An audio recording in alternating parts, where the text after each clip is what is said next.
Ich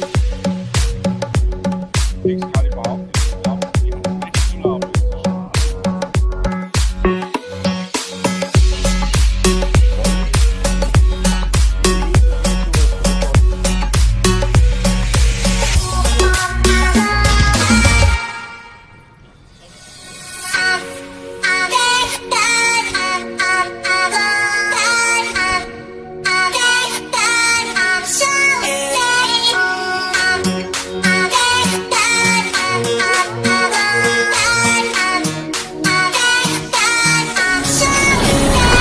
Doch, da gehört es. Ja, das ist mein Bund. Das hat ja nicht. Oder wie? Aber ja, so wenig wie du mal so wert. Ja.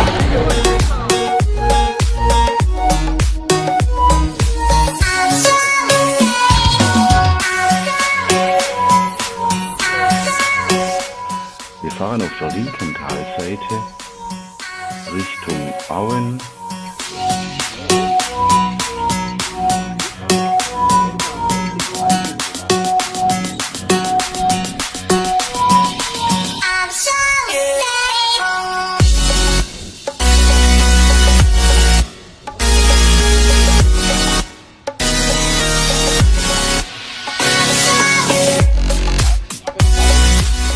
Und dort überbrücken nach Unterlenningen.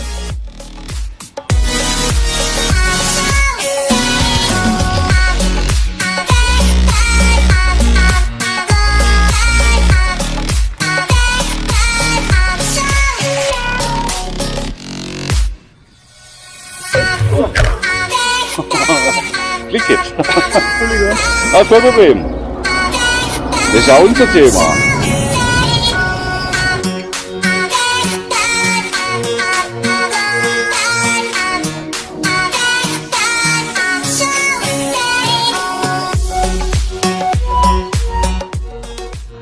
Die Ruine über Unterlenningen heißt Sulzburg. Sie liegt auf einem Vulkankegel über dem Lautertal. Wann genau die Burg erbaut wurde, weiß man nicht, aber seit dem 14. Jahrhundert taucht sie in den Urkunden auf. Ja, komm her, Mädli. Da gibt's Ah, keine ja. Milch, brauchst nicht kommen.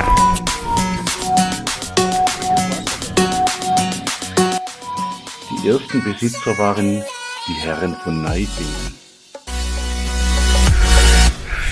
Das ist so richtig ein Herzraum.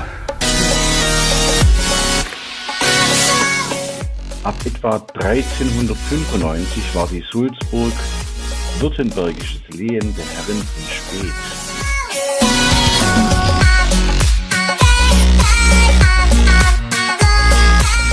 Während des Dreißigjährigen Krieges wurde die Burg zerstört, aber wieder aufgebaut. Nachdem die Späth ausgestorben waren, erhielt Philipp Ludwig von Cannstatt im Jahr 1650 die Sulzburg als Lehen. 1693 kaufte die Herzogin Mutter Magdalena Sibylle die Burg. Das war die Witwe von Herzog Wilhelm Ludwig, die in Kirchheim lebte.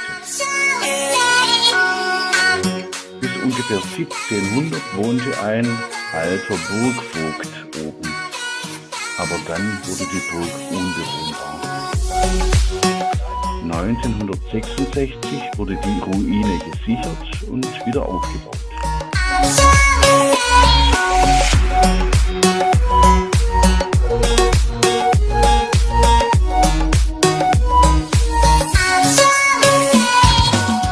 Wir fahren weiter nach Oberlenningen auf dem wenig befahrenen Radweg hinter der Papierfabrik Scheufelen zur Sulzburgstraße.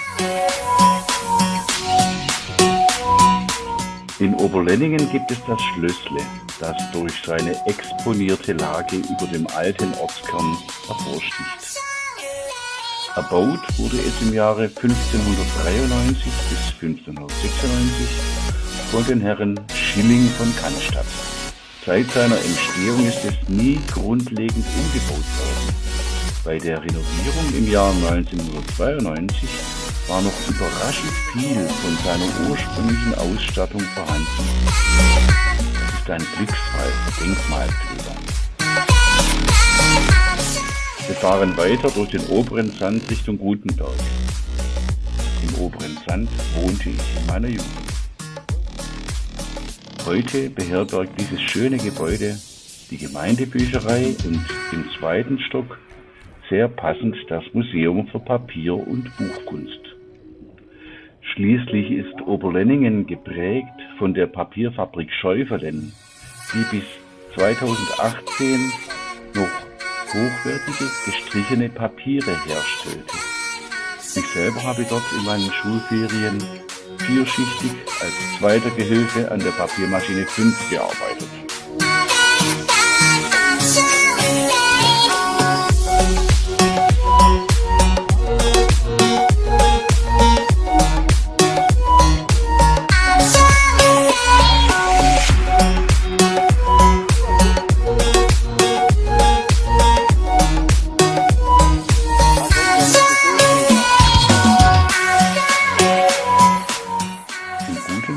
Besichtigen wir die Kalkzinterterrassen und den Höllsternbrüller, der diesmal überraschend viel Wasser führt.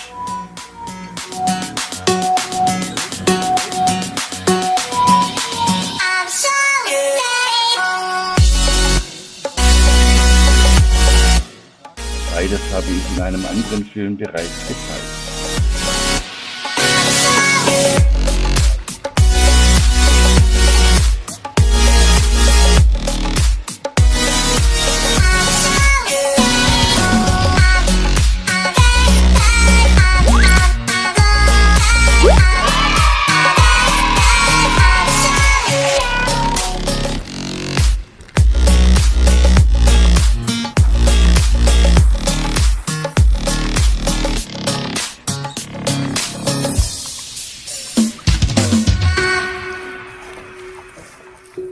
Auf dem Rückweg über einen ausgesetzten Feld- und Wiesenweg finden wir die Kalkrinne von Oberlenningen.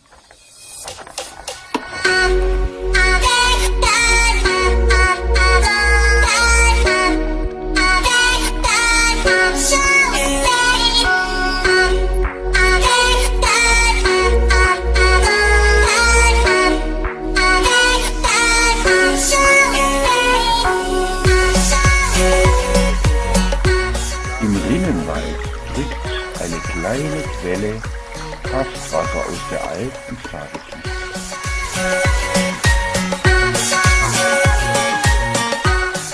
Durch den Druck- und Temperaturwechsel fällt aus dem kohlensäurehaltigen Wasser ständig Calciumcarbonat aus, das sich unten und seitlich als weicher Kalk ablagert.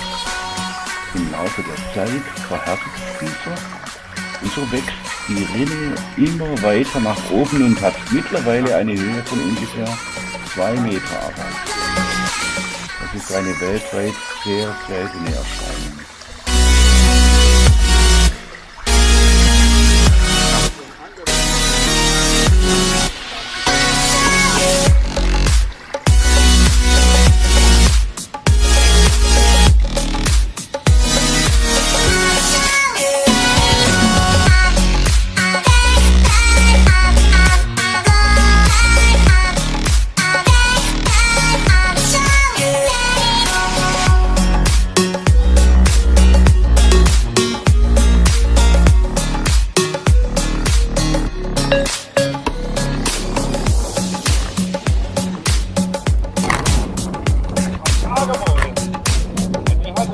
Auf dem Rückweg wechseln wir die Talseite und fahren über Dettingen und die Hallenweide wieder zurück.